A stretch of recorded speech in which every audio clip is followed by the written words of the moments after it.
Good evening. Thank you for joining us on AdvocaSAY. Tonight we have a very good show. Not like we don't have a good show every week, but tonight we have Ashley Padgett with us, who's going to discuss a condition that she was born with, Dandy-Walker malformation. I'm sorry, malformation. So we're asking everybody to be attentive. We're sitting on the edge of our seats. We're ready to learn. And without further ado, Ashley, take it away. Tell us a little bit about yourself. Welcome, Okay, Ashley. thank you. So, like Paula said, my name is Ashley Padgett, and I was born with a condition called Dandy-Walker Malformation, which is a very rare brain condition that basically causes an issue with how the brain forms. And it mainly deals with like the cerebellum, which, of course, the cerebellum controls balance, coordination, posture, vision, conject, cognition, motor skills, behavior, like all the stuff that you need to function. So when I was born, actually, this started back in the fourth month of my mom's pregnancy. That's when they actually found it out.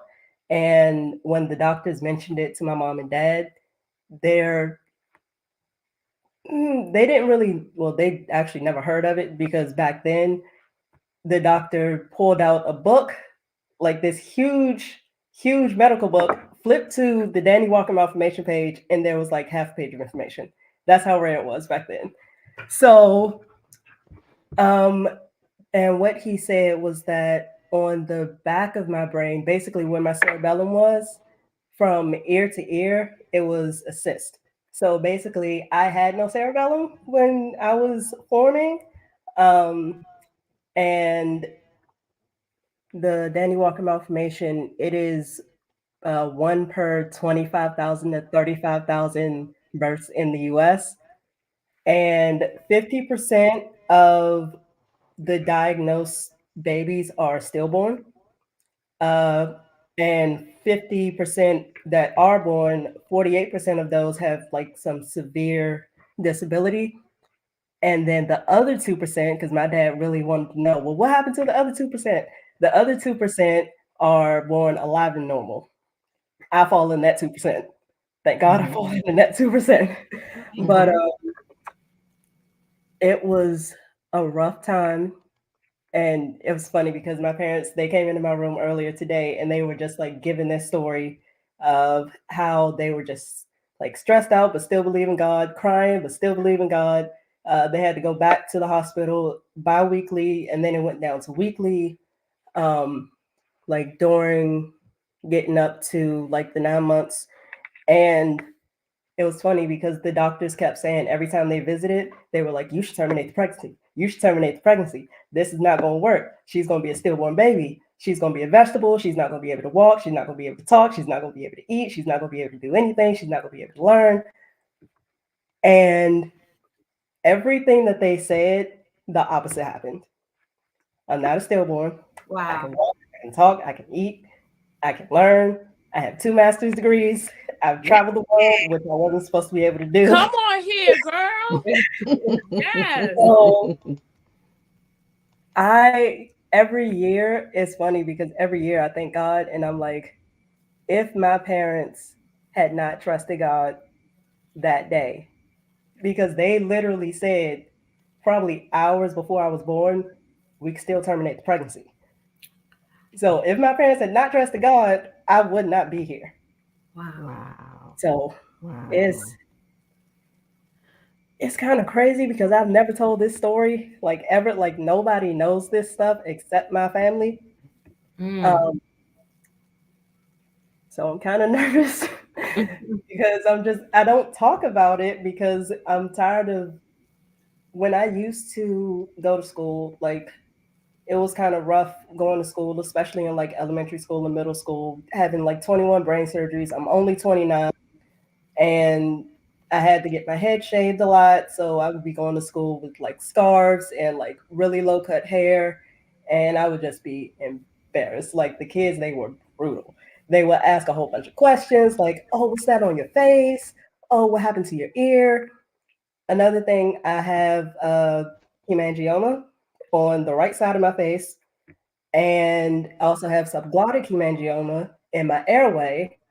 So everything is on the right side. I have hemangioma in my eye, in my ear, in my nose, in my airway, which used to be 70% blocked. Um, and I also have, well, I was also born with facial nerve palsy on the right side, tracheomalacia on the right side, which is like a flap in my throat that is just like a piece of flap that's just dangling. And funny story, when I was little, I had the severe case of the subglottic hemangioma. So I was 70% blocked already, plus the tracheomalacia, which caused more blockage. And then I decided to taste pennies. So I swallowed two pennies and my parents freaked out because I couldn't really breathe in the beginning, and then the pennies just like it it just knocked everything out. And I was just like, Mm.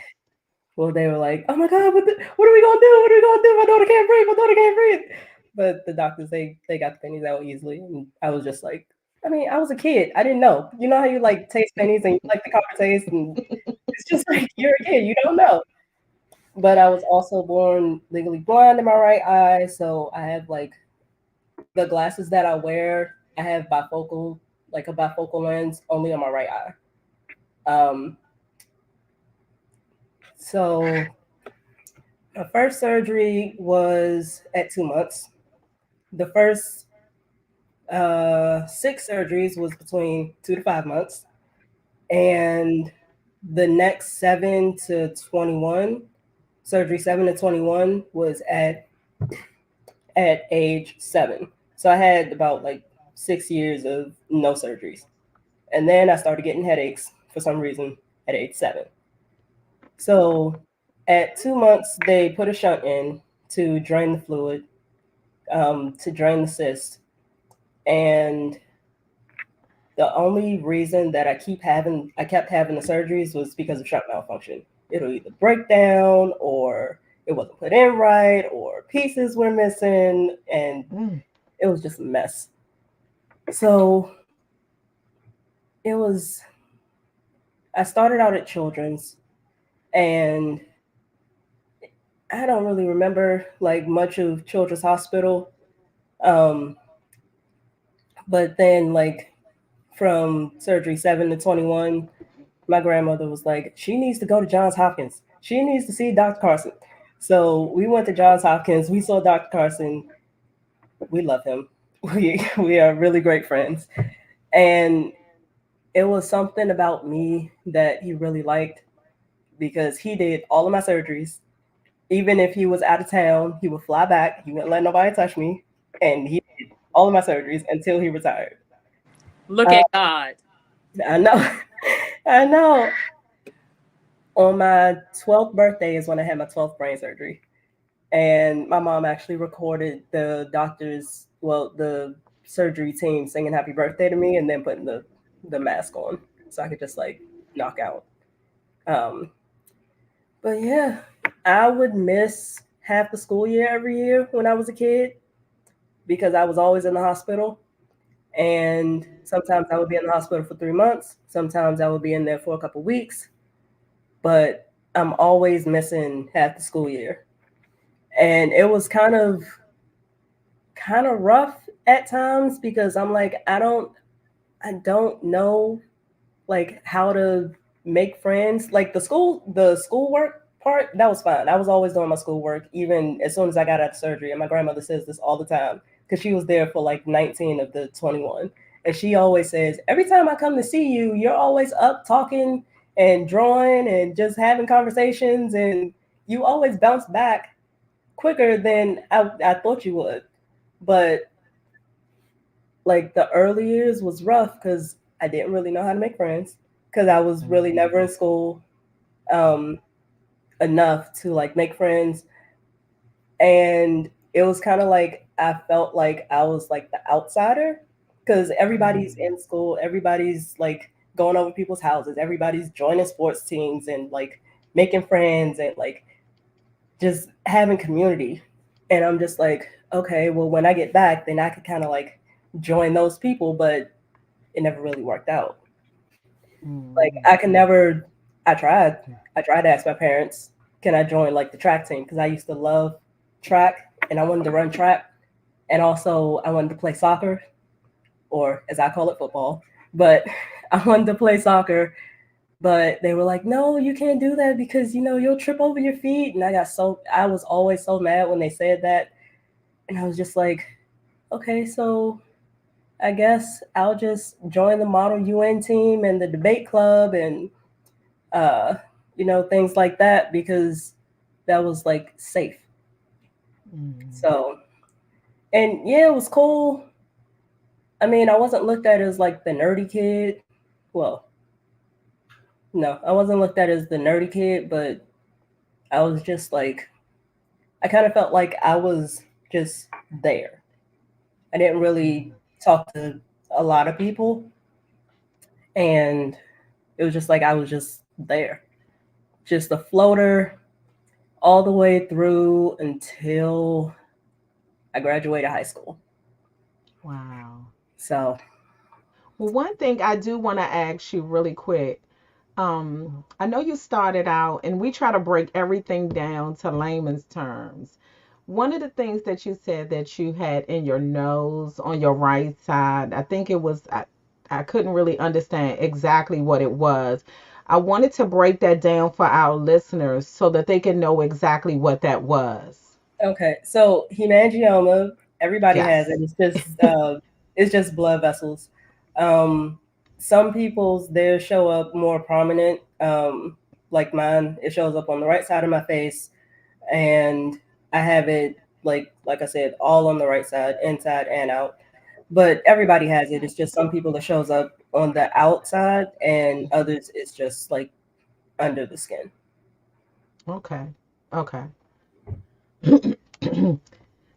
So, Ashley, I mean, this is a lot. And I'm so glad she did tell us that she never gave her testimony. Yeah. So we just feel honored for you to Yes, come on to Advocacy and give absolutely. us, you know, let us be the first to hear your testimony and to share it with our listeners. The first thing I want to say is I just want to commend you. And I've told you this before. Um, just when I read a little up on the Dandy-Walker malformation, um, it just like the ranges of the various things that most people could go through. It's just like from here to Japan. So there's Yeah. no, I want to clarify, there's no one Dandy-Walker malformation. Yeah. There, like what the symptoms that you may have or the things that you may have had to endure, if someone else was born with it, they may have something totally different. Either it could be more severe or it might not be as severe. Yeah. Is that correct? Yes. Okay. So one thing I wanted to ask too is with the Dandy-Walker malformation, I know you said that the hydrocephalus developed from that. If is that correct? Yes. Okay. So does everyone have shunts? Does when you have a Dandy-Walker malformation, should you just already expect hydrocephalus and already expect to get a shunt? See, that's the tricky part because not everyone has hydrocephalus within the first few months of it forming. Some people can develop hydrocephalus within the first 4 to 5 years. So, yes, you should expect a shunt. Um, and there are different types of shunts. I've actually had two. I've had a VP shunt and a CP shunt, and both of them stopped working. So I went from two down to one, down to now I have no shunts. I just have like the hardware in my head. But you probably should expect them to put a shunt in. Um, they usually do it if they find it early enough. Then they usually do it within like the first two 2 to 6 months. What's the difference between the two shunts, if you don't mind me asking? It's just one in the front and one in the back. That's the main difference. I don't know what you got. So Okay. one is in the front of the brain and one is in the back of the brain? Yeah, Okay. from my Okay. understanding. Okay. Well, Okay. Ashley, I do have a question. I know you were sharing that when you were in school and how, for safety reasons, I'm pretty sure your parents being very protective and just didn't want you injured or having Yeah. anything like that to come about for your safety. But even today, as you've grown and matured and become an adult, are there any activities that you find challenging that maybe hinder you from like really being able to perform in certain type of activities? I can do it all. All And right. that's what I was telling my That is parents. I was like, amazing. I want to run track because I'm good at running. Me and my brother went to the same high school. I Mhm. was in 12th grade when he got there, and he joined the track team. So I would just practice with them, and I was keeping up with them because I was good at it. And I wasn't tripping over my feet. But I get it. Like it's just a precaution to just like keep me safe. But yeah, I can do it all. Wonderful. Do you do anything now? Are there some activities that you like to do? So the thing that I'm really into now is rock climbing. So I like rock climbing. I love hiking, swimming. I still run occasionally. Weightlifting, all that jazz. Oh my gosh. Weightlifting? Wow. Yes. Wow. And I'm sure, knowing Shireen, I'm sure she was so overprotective, as any Yes. mother would be with everything that you had going on. But I do have a question, and like Paula said, thank you so much for sharing. I had no idea. I've never heard of Dandy-Walker Malformation. I've never heard of it. So, did you join any support groups? Did your parents join any support groups to try to learn more about this disability? Um, I'm not sure if my parents joined any support groups. For me personally, I didn't because my thing was I'ma just trust God, and I guess God is my support. Plus, I didn't really talk about it.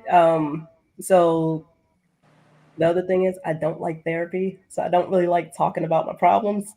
So it's like joining a support group would just be like very uncomfortable for me. So So how when did you you say deal with? talking, Oh, sorry. Go ahead, Paula. yeah, so when you say talking about your problems, let's keep it real. You did acknowledge that going through those multiple surgeries, missing out on school, not being able to make friends, you did go through periods where I'm sure you weren't happy with Yeah, your condition. How did you endure that from the natural standpoint? I would just,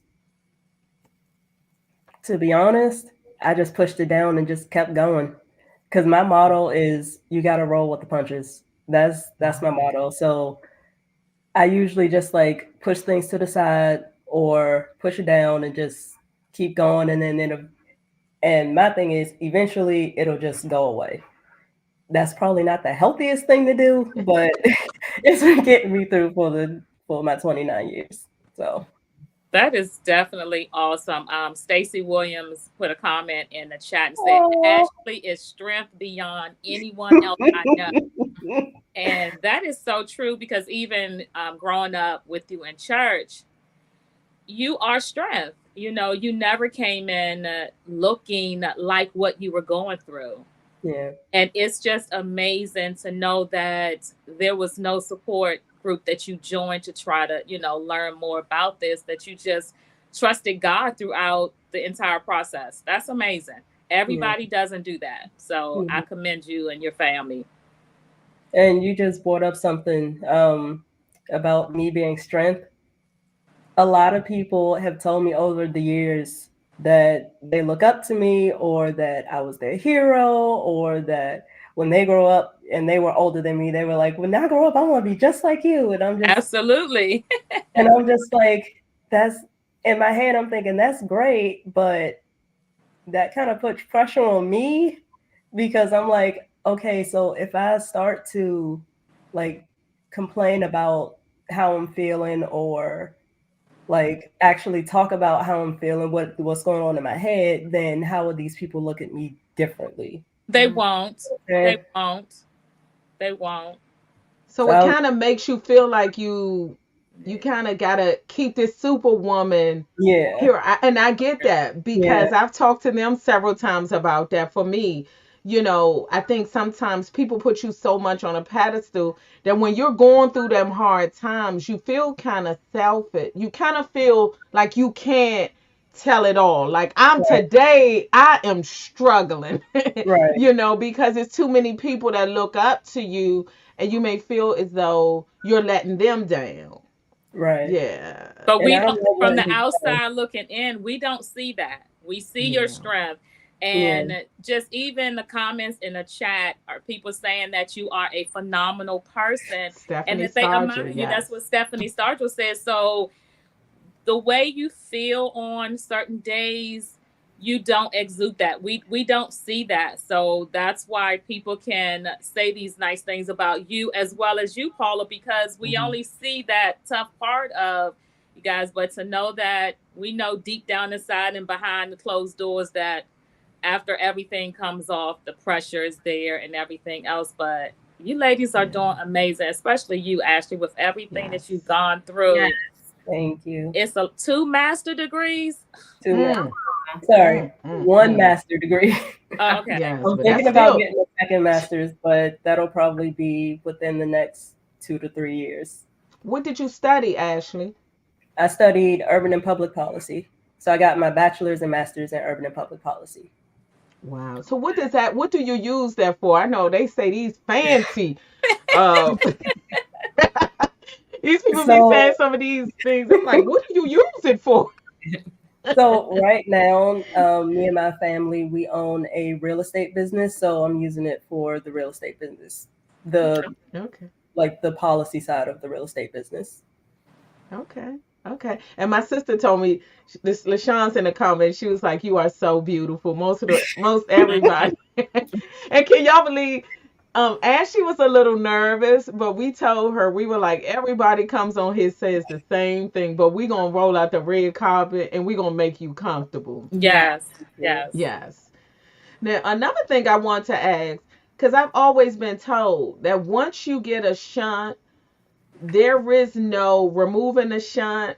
There was always like when there's any repairs to be made, they go in, they repair whatever needs to be repaired, Mm. and then they come right back on out. It's no like, hey, it's gonna be removed or we're gonna put like an upgraded shut. So how did that come about as far as them removing it? What determined them removing your shunt? They only removed a piece of it. So there's still wired like hardware in my head. So I don't think that they can remove the entire thing. They want to, but they're just like, we're going to leave this piece in just in case something goes wrong because it's a lot easier than replacing the entire thing. Okay. So they only removed a piece of it. Okay. Are you in pain these days? Like if you have a problem with the shunt, I know most people say they had headaches or different things. How does your pain look, or what does it look like if there's some type of malfunction with the shunt? So I do get headaches all the time. Like I have a headache right now. Um, but I just don't look like I have a headache because I've had it for so long that it feels normal to me. You can function. Um, but if there's a shunt malfunction, then it would literally skyrocket. I would start throwing up. My stomach would hurt. I would get like faint, like not actually like faint on the floor, but I would get faint and dizzy, and then I would have to be rushed to the hospital. There's been plenty of times where I had to be rushed to the hospital out of nowhere because the shunt malfunctioned, and we didn't know that the shunt malfunctioned, but because of how I was feeling, they rushed me to the hospital, and then they found out, oh, this shunt is malfunctioning, or oh, her brain is literally being crushed by water. Mm. So Oh my goodness. So yeah. explain to people like me who don't Mhm. really understand what a shunt is. So a shunt is basically a long straw. It's like a plasticky straw just to drain the fluid, the excess fluid around the brain, and dump it into. I've had a shunt in my stomach, from my head to my stomach, so it dumped it into my stomach, but then that got infected, so then they had to put it into my chest. So now it just empties out into my chest cavity. Got it. Okay. Wow. So how does it eliminate the fluid from your chest cavity? Does it just kind of disintegrate? Yeah, it just like flows through the body. Oh, okay. Okay. Wow. Oh We my have so many goodness. questions, Ashley. I know. We just like, who's gonna go next? I know. I'm trying not to take over Right. because I will say that Morgan has a mild case of hydrocephalus. She's Yeah. never had to get a shunt. But so I'm kind of familiar with some of the verbiage. So Okay. I don't want to take over. But can I ask one more question? Just one more Yes. question.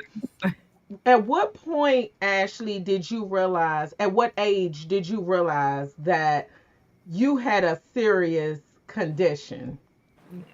Um, to be honest, I don't think I ever considered it as a serious condition because I was born with it. So I kind of grew up in this. Um, Probably once I got the Hopkins and I kept having like surgeries and I kept missing school, I was like, oh, this is bad. Because I kept getting headaches and I was like, why am I still getting headaches if the headaches are supposed to go away at a certain time? Like it's just I thought like I was just like you know how you get a headache because you get a cold or you get a headache from the flu and then it goes away in like a week. That didn't happen for me, and I was like, why is this not working? I'm taking the medicine, and no medicines work. They've given me probably almost every medicine under the sun. None of them worked, and I'm just like, why is this not working? And I'm having surgery after surgery after surgery, and I'm Mm. just Mm-mm-mm. okay. Well, this is my life. Surgery after surgery after surgery.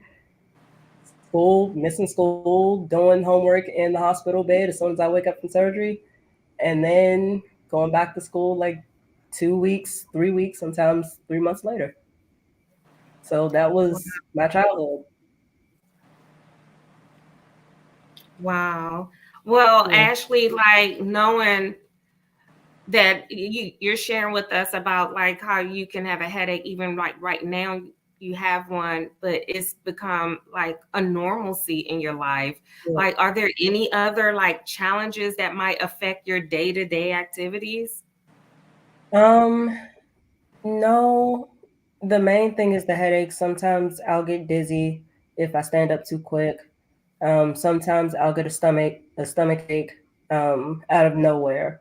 But the main thing is just the headache, and it fluctuates day to day. It doesn't really go all the way away, and it has gone all the way away for a couple years actually. So it just fluctuates. It really depends on the day, and it doesn't even depend on what I'm doing because I could just be laying in bed like sleep, and then the headache would just skyrocket for no reason, and then it'll like come back down like 3 hours later, and I'm just like, but I didn't do anything. I'm just laying here. So it's like this headache really has a mind of its own.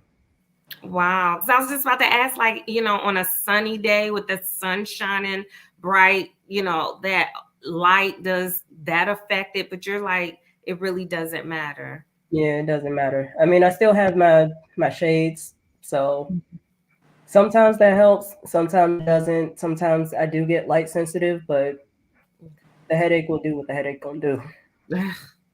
Your attitude about all of this, Ashley, is just it's amazing because I suffer with migraines and trust me, I'm not as calm as you are right now to even talk about it. When that migraine hits, it's like, oh my gosh, I got a migraine. But I'm gonna have to take a note from your page right now. When you say, it's here, it's here, it's whatever, it is what it is. You've learned to deal with that as part of your life. So, Yeah. with all the surgeries, everything that you've gone through, how has medication played a part in that? With all the surgeries and the different medications. With my mom, recent, medical thing, she refused to take a lot of the medications.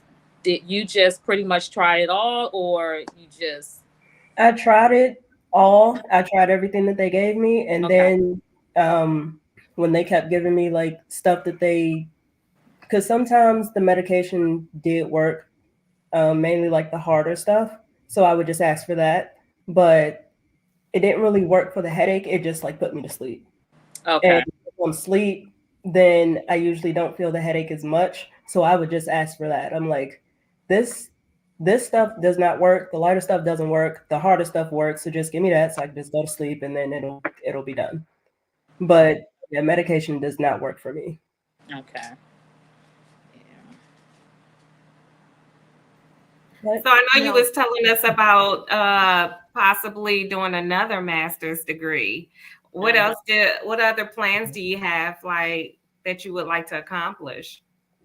so right now I am the digital designer for our company. So I would like to further that. I'm also not really a freelance photographer, but I do want to study photography a lot more. So I might get a bachelor's in photography before I get a master's in photography. Oh wow. Um, but my dream is to be a travel writer, um, basically a journalist. So I would love to get a master's in journaling and like, yeah, documentary journaling. Oh wow, I love your aspirations. Oh my gosh, Mm. you're so inspiring. Yes, yeah, that was one of my absolutely. questions about, things that you see in your future, what you wanted to do. So you answered that. Yeah. Mm. Um, One thing I want to know too is I know that sometimes they have those bracelets or something that you wear that will say something about any type of medication that you're allergic to.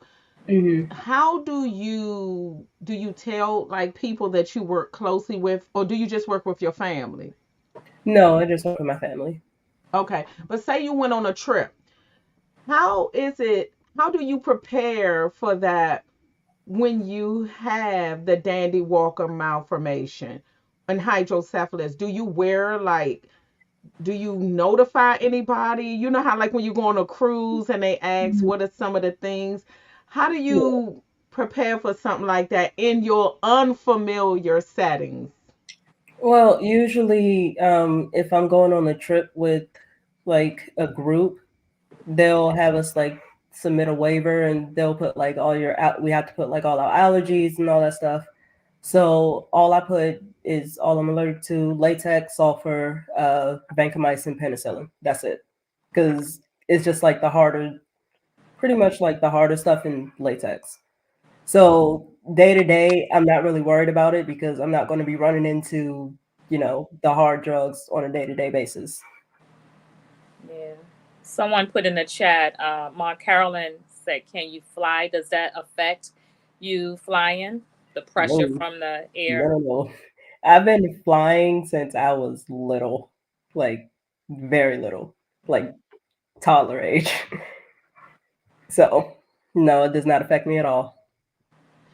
One Good. of the things that because Morgan has a mild case of hydrocephalus, she has to get her eyes checked so that they can gauge the fluid levels there. Is that Mm. something that you have to do on a regular basis? No, I just get a routine eye checkup whenever I need it, but it's not to like gauge fluid in the back of my eyes. No. Okay. Because at some point, I know with hers, That's some, and maybe because she doesn't have a shunt, but they'll sometimes just say, well, that we have to check her fluid through her eyes to make sure, because just to let the listeners know, if her optic nerve is swollen, then that means that the fluid is too high and it's Mm, affecting her eyesight. okay. Yeah, so that's one thing that she has to go through quite regularly. Okay. So tell us what a normal day looks like for you. Let's look at the great thing. Yeah. A normal day, honestly, it depends on the day. Mhm. Um, like a normal weekday, I wake up, I do all my skincare, morning routine, eat breakfast. I either jump on the computer to do the business stuff or do like video photography, like video editing for the church that I go to and things like that. On the weekends, I usually like hang out with friends or go out with family. Some days I just like completely chill and watch Netflix all day because I'm like, I need a break. So I'm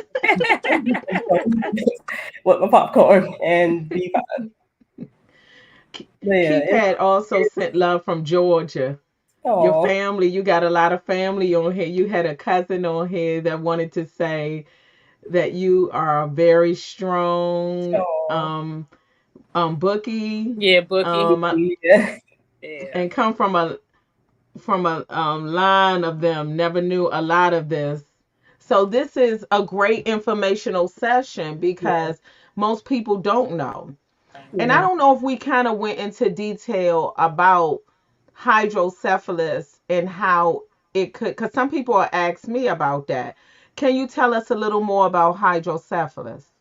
So hydrocephalus is basically water on the brain. Hmm. It's just excess fluid surrounding the brain. I don't really know how.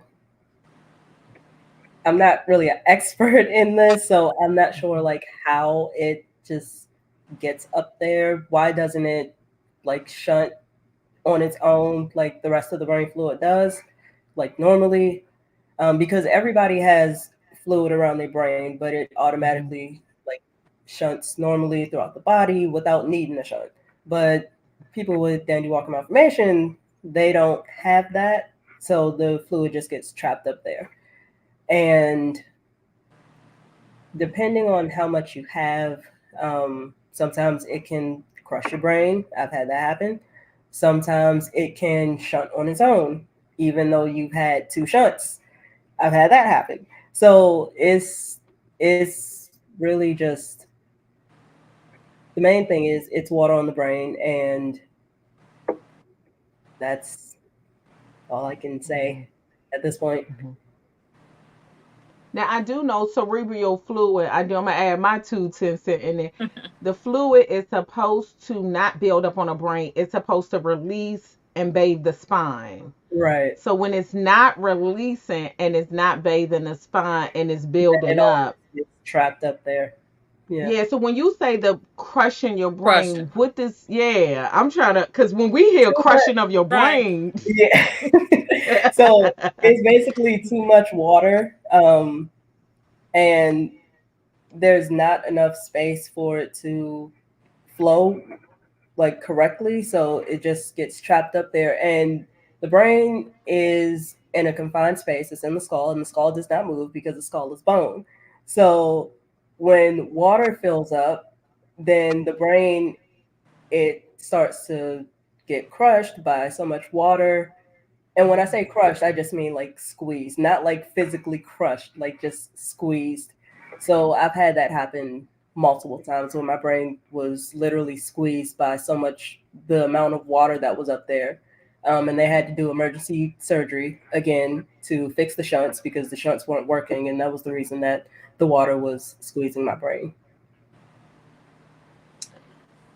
Now I have a question. Okay. So, Ashley, I were there any surgeries that you were able to get done without them shaving your head? Because I think I remember talking to your mom and they had gotten a little bit smart and didn't have to shave your hair? Oh yeah, yeah. Because your So hair was always long. And I was like, you yeah. just had a brain surgery. How? So after a number of surgeries, I believe we talked to Dr. Carson, and we came up with the idea of getting braids. So then I got braids, and all they had to shave was like a little patch of hair instead of like the entire head. Right. So I was like, okay, I'm getting braids from now on. Before I go into surgery, so I'm gonna have to keep getting my head shaved. Yeah. So When was So your how did you? last surgery? Oh, that was my the question. last surgery was, I believe, either 2018 or 2019. I believe it was 2019. Wow. It was actually February 13th. And I left the hospital February 14th. So, Wow. yeah, I think that was probably the quickest that I bounced back from a surgery. Mm-hmm. Did you have the same doctor? I had the same team, but Dr. Carson had already retired by then. All right. Okay. So are you still in touch with him? Not, I am, but not as much as I used to be. Okay. You've got to be one of his most, like, you are a success story for him. Like, put you up on his wall. You are his trophy because look at you along with God. Now, we're going to give God his credit, but just to have a doctor like that and for that same doctor to perform all of your surgeries, how did you find him or did he find you? My grandmother, she told us to go to Hopkins. Okay. And because we were at Children's at the time, and she was like, no, y'all need to go to Hopkins because there's this doctor, Dr. Penn Carson, and she's been reading up a lot on him. And we went to Hopkins, we met him, we loved him, and he's been my doctor ever since. Wow. My sister wanted to know, did he have any input on your current doctor? No. So does he follow you now? No, Dr. he's Carson? just the brain surgeon, Okay. primary So care. okay. Because I know sometimes when you have multiple surgeries, sometimes you can have a team of people. Right. Yeah. So did he have any influence on any of the team, or did he handpick his team? I believe the team was already in place when I got there. Okay. Okay. So So do you work with any part of the team now? no, I have not been back to the hospital since my last surgery. To be honest, I don't really like going into hospitals I can because it understand why. reminds me of all the surgeries, and I'm like, I don't want to be reminded of that because that was not a good Mhm. time. Yes. I can see Now, that. Ashley, how would you like encourage a young person just starting out? Because I know you've had that superwoman cape on for some years, but for those that don't, they're just starting this thing out. Some people go through a period where they don't understand why it's happening to them. What advice can you give them to help them through that process? The advice that I can give is trust God with everything and wake up every day knowing that every day is a blessing, and you just got to keep going. You can you can go cry in the corner, or you can ball your fist, but you can't do that forever. You're going to eventually have to get up and keep going. So get up and keep going. I love it. I'm gonna get up and keep going. All that you've gone through, and you are encouraging people. It's just amazing, Ashley, Hmm. just to see you grow up as this amazing woman. It's amazing, and to hear your story of strength, and you're so positive about everything that you've gone through. Everyone can't speak like that, so I know that it's the God in you and the God within your family that has kept you strengthened and prayed up. And of course, church family, everybody's praying. You are definitely a miracle. Thanks. Definitely. Amen. I believe that, especially how she started off. Ashley, you started when you started telling us about yourself, you start giving some statistics. And as we were listening, you fell in that 2%. And it just lets you know Mhm. that even when the odds are stacked up against us, God always has the final say. And I think that it's inspiring to me to see, cognitively, you could have been really affected by this. Mhm. And you seem to have just flourished in your academics and in spite of. And I think that's beautiful. It's such a beautiful testimony. Thank you. Absolutely. One of our listeners, Mark Carolyn, wanted to know how often do you have to go for checkups? Um, Not too often now. I used to have to go every year. But if it was after surgery, probably every mm, they say give it like I believe 2 weeks, and then they want to check up just to see how things are going. But I just went. I went for surgery checkup, and then after that, I just went to my yearly doctor checkup. So, what do those checkups look like? Are they surgeries? I'm sorry, not No. surgeries. X-rays, scans, or something. Um. Sometimes they are. Sometimes they're just like, "Hey, how you doing?" Like the basic checkup, like, "Can you walk in a straight line? Can you follow my finger?" That type of thing. Mhm. Just to make sure everything is, I guess, working properly. Makes sense. And it is. Yeah. It is.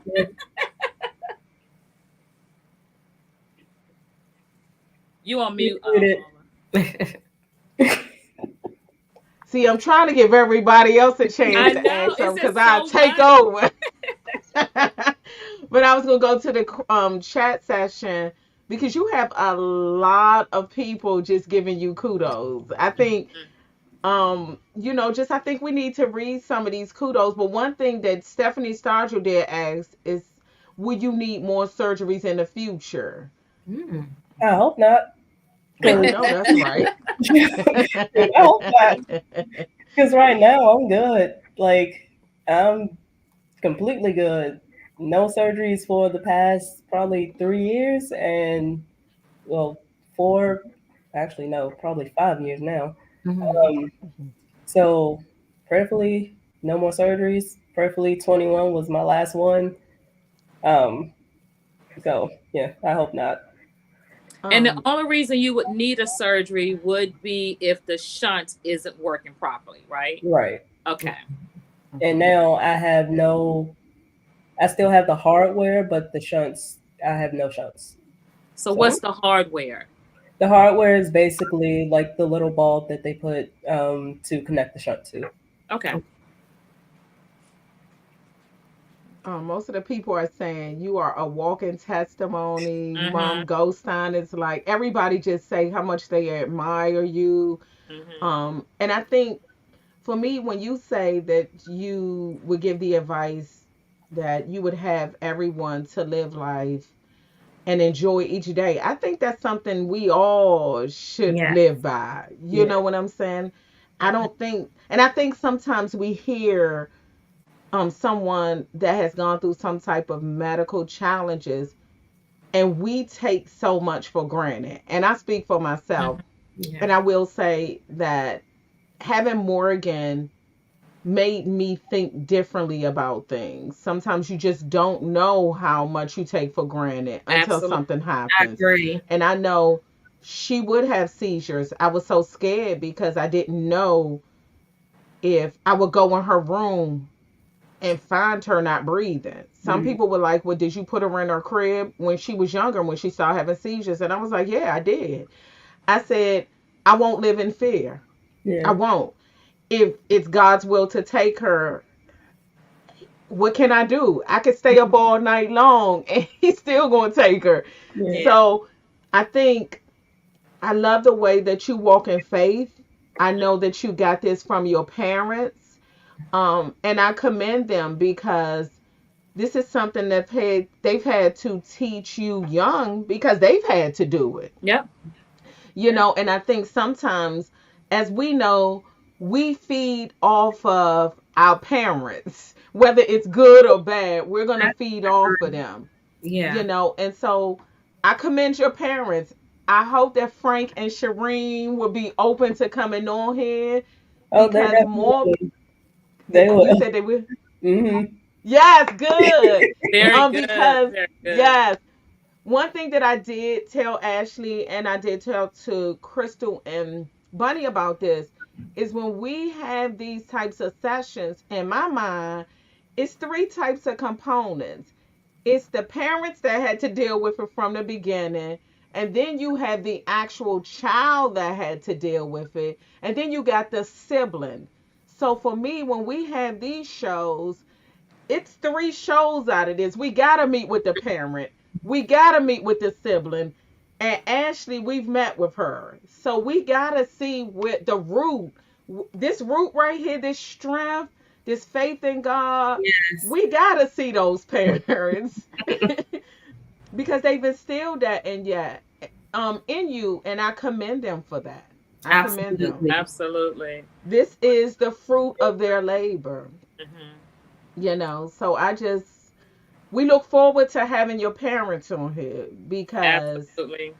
wow, this Yeah. just from one parent to another, we Yeah. all are parents and we Mhm. Yeah. all have had to deal with these things, And and it's parents either have a gonna make or break you. Yeah. right, because parents have a different story because Yeah. they're going through it, they're learning it, whether they're trusting in their faith or whatever they're holding on to is. And I believe definitely that strength, it exudes onto the child. Like Hmm. I think a question was asked, like, at what age, like, did you understand like the extent of what you were dealing with? And you really couldn't really say. It was just like, just pretty much this is how life has been Yeah. for you. And it's like probably because how your parents were raising you, and how they were helping you to deal with it along the way, holding your hand. You're probably feeling like it's going to be all right, Yeah. because, and your parents. So Paula is absolutely correct. The parents Hmm. view, the individual, and then the siblings. Yes, Yeah. And yes, knowing Shireen, she's sitting right there supporting you. I'm sure that's she's right. right next to you. Hi, Shireen and Frank. But Joyce Cox had a question too. She said, with a shunt, are you able to have x-rays or MRIs? Yes. Okay, okay, yeah. So just so many of your family are on here. I mean, your Hmm. aunt Joan Pageant. She said, "Oh, Joan, we haven't forgotten about you." Joan is saying she loves her niece. You are so a positive. Oh, You are so strong. So I think sometimes, even though and I used to get so mad. Crystal know it when people say I'm strong. I'm like, no, I'm not. It's what we see. It's yeah. what you see. But then I didn't want to put on this phony persona, like, oh yeah, I'm this strong person. I don't cry. And then I get home sometime and I'm breaking down. I barely can make it in the house Yeah. because you're breaking down. And all the time, it's not that sometimes I used to feel so weak, but I will say when I had that cry, I felt so much better. Hmm. Yeah. And Yeah. So do you I ever think, have those times? yeah, I want. Um, Not usually. I don't really cry.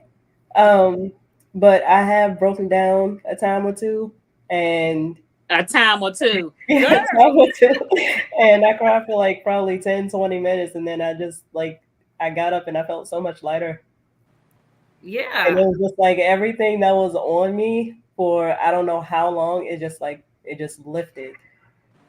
So You are amazing, Ashley. I mean, how do you feel right now in this moment? You've shared your story, your testimony. How does that make you feel that you've actually shared it? really good because it was in the back of my head, and usually like when I meet somebody and like we actually do become friends, I'm like, okay, this is the part of me that I cannot share. This is the part of me that I don't want to tell them because I don't want them to look at me different, because I just want them to look at me as like everybody else. So that kind of puts stress on me especially like if we're in like deep conversation. And when I'm in deep conversation, like things come out that I don't expect to say, but I really had to watch what I say. So putting this out there, it kind of lifts a pressure, like a weight off my shoulders that I can now say, you know, I'm dealing with this and this is where I come from, because it's already out there and the world can see it. Absolutely. And you have nothing to be ashamed about. It's what has made you the woman that you are today. Yeah. And when we look at you, we see nothing different. You're Ashley. Yeah. And we still gonna admire you. We admired you yesterday, and we're gonna still admire you. You are strength, and what you shared with us today is just phenomenal. It gives us a different way of looking at you, which is like, wow, she's come a long way. God has really lifted you and placed you somewhere that I, God, only God can do this. To have you to even speak like this, to speak from a place of pain in your life or your physical, but you speak so positively about it, and it's just, girl, like It is. I like, love she it. is woman. Yes. Well, I'm just getting to meet Ashley tonight and just hearing her story, and how Paula was saying, like, when we would say, you're so strong. And I shared this with Paula. When I shared that Paula was strong to me, it was when she was always being most vulnerable with me. You know, and so that's where I'm seeing your strength as well, Ashley. I do not know you, you know, and hearing your story tonight, it's like you opening up, being vulnerable with open community of people you know and strangers, you know, to learn about you, to hear how you've overcome in your testimony. That's where I see the strength. I really see your strength. Katrisa Gray, I didn't catch this. I'm sorry. She asked, "How old are you?" She said, "You look amazing." 29. 29, Katrisa. 29. Okay, so you got a 30th coming up. What, any plans? Not yet. I mean, my 30th is in November, so I still got like 11 months to plan. Well, 10 months now, but One thing I did want you to focus on, Ashley, me and you talked about this, is how you want people to view you, because as we said, sometimes people can look at you and have pity on you. yeah. Tell us how you want people to look at you. And I will say this, Bunny, I think, and I could be wrong, but Ashley, when you say that you don't want to always recall when you meet people, is it because you don't want people to have pity for you, or you don't want to relive through that experience? Because I think sometimes when you tell people, people just be like, "Oh, I feel so, like, let me just patch you up and let me just put you in a box and Yeah. shield you." Yeah. But tell everybody what you told me yesterday about how you want people to view you. I just want people to view me like a normal person, like you view somebody like on the street, like just a normal person. I am not, yes, I have a disability, but that doesn't mean that I'm disabled. Absolutely, that's right. And please don't have pity on me. I don't like when people take pity on me. I really don't. It makes me feel like you said, like I'm in a box and I'm like this little porcelain doll on the top shelf that nobody can touch, nobody can really look at. I'm like, I don't want to be viewed like that. I want to just be treated like a normal person. And I think that's what we're encountering. One of the things that we're talking about a lot on AdvocaSAY, because I Yes. think people misconstrue love for the person for pity. Yeah. And I think most people don't want to be pitied. They don't want you to move them to the front of the line, and they don't want you to put them to the back. Yeah. If we walk into the store together, let me fall in line where I Yeah. fall in. Exactly. So But I if just we in think, Disney World, I want to be up at the front of Oh, a oh yeah. Oh yeah. then you got a At the point. amusement parks, I will definitely use the disability pass to get to the front of the line. There you go. There you go. Only This has Bunny. been amazing. Pam Douglas said, "What an example of resilience, courage, strength, and intelligence." So proud of you, Ashley. And that's from Pam Yes. Douglas. We are all like proud mamas here. We Yes. really are proud of your stand, your day to really share what God has done in your life, your family's life. This has been an amazing hour that we shared with you, Ashley. And now I can speak to Dandy-Walker Malformation. Yes. Yes. I I had hope to say it everybody has slow. learned. Yes, I've learned. We were sitting on our seats all this week. We woke Yep. up like, oh, wow, today is the It's podcast. today. It's today. Today is the day. We're going to learn today. Yes, yes. So I hope everybody has learned about the Dandy Walker malformation. We have to I say that know. so slow. I know. Listen, y'all know I got an echo. Stop playing with me. It's good for all of those that didn't have never met Ashley. You get to see this beautiful young lady. I mean, all I can say is, Ashley, thank you so much for sharing your story. I Yes. know that it was God that led me to you, Yeah. because for me, I want everybody on the show so we can be educated. But Mhm. God truly led me to you. And I'm so glad that you agreed to come on to tell us about you. But keep in mind, y'all, LaShawn said she must come back. Your grandmother said, thank you so much for loving my granddaughter. It's Oh, easy. It's Absolutely. easy. It's not Wanda, even you a know we love task. your family. Absolutely. Yeah, so what we say is we are going to have Ashley on again with her parents. We also want to have her on again with her sibling, Trey. That's how I know him, right? mhm. Yeah, so we would love to have you on in the future. And now, since you're comfortable being on camera, next time you won't be so, nervous, right, Ashley? Was it that Right, bad? right. Was it bad, Ashley? It was not, it wasn't actually, because you told me yesterday everybody's nervous, but once they get into the flow of things, Mhm. things just start flowing naturally. And yeah, yeah, it happened just like that. Oh, Yeah. Very good, good. good, Very good. good. So we want to thank everybody for joining us tonight. Thanks again for Ashley Yes. joining us. We look forward to future shows. We look forward to you coming back. Mhm. And we just want to thank you again. And we just hope that you get on that track team one day. Yes. Walk and run in your victory. Yeah. Yes. Yes, that's right. That's Yes. right. And AdvocaSAY will be there to cheer you on. Yes. Yes, for sure. So I again, salute thank you. you. Very Oh, Yes, good, that Ashley. too. Very Thank good. you, Crystal. Thank you, Bunny. And most importantly, thank you, Ashley.